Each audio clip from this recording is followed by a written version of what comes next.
Hey y'all, it's Becca. I'm a math, physics, and astronomy tutor here at Chegg. If you ever need such a tutor, feel free to check out my profile, which is linked below.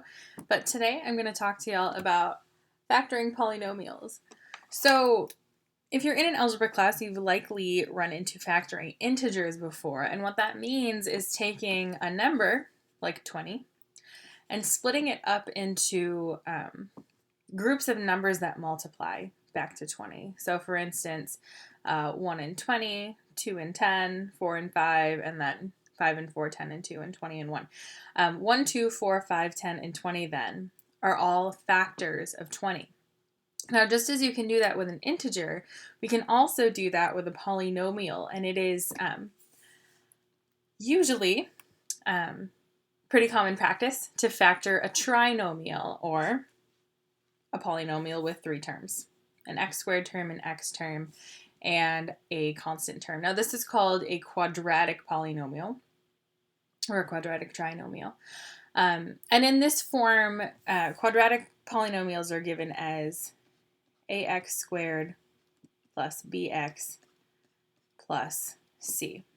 Okay, so in this case, in this example, our a term is 2, our b term is 11, and our c term is 12. Now, in order to factor this or find the roots of this polynomial, if this were set equal to 0, you could use the quadratic formula to solve for the roots, but that's not exactly what this question is asking. It's simply asking us to find the factors of this trinomial. So the way we do that, in this particular case, we're going to use something called the AC method. And what that is you basically take the a term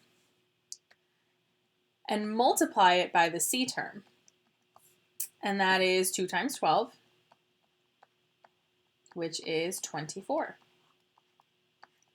And then we need to go back to our knowledge of factoring integers.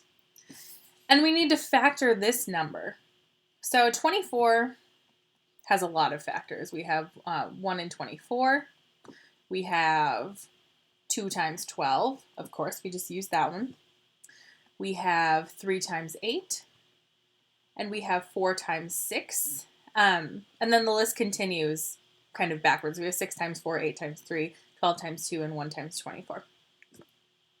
So our task now is to find one of these pairs that when you add them equals our b term. So 1 plus 24 is 25, so that's not going to work. 2 plus 12 is 14, not 11, that won't work. 3 plus 8 though, that is 11.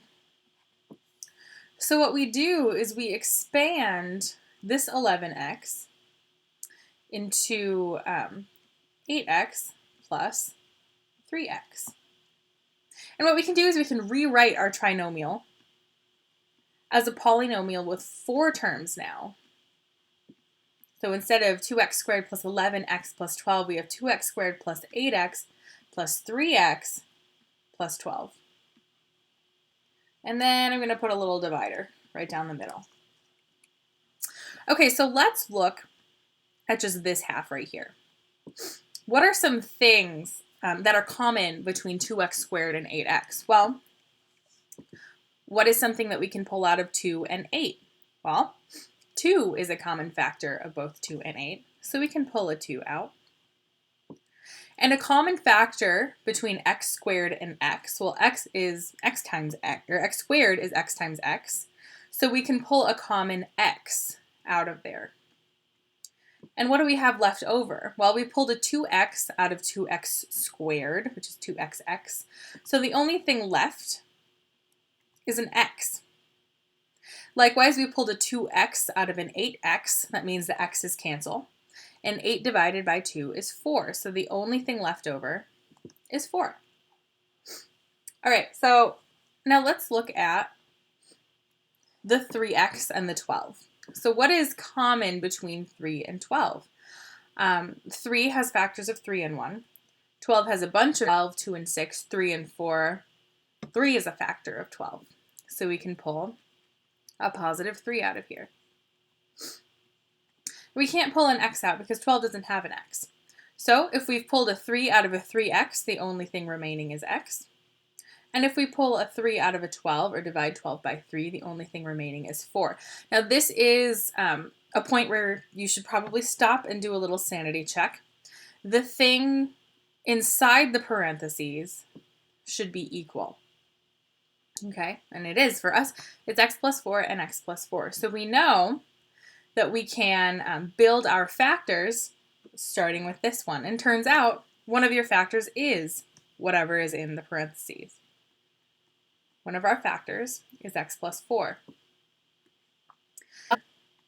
Is built from whatever is left on the outside. In our case, we have 2x on the outside, and then we have plus 3 on the outside. So that's it. Your factors of 2x squared plus 11x plus 12 are x plus 4 and 2x plus 3.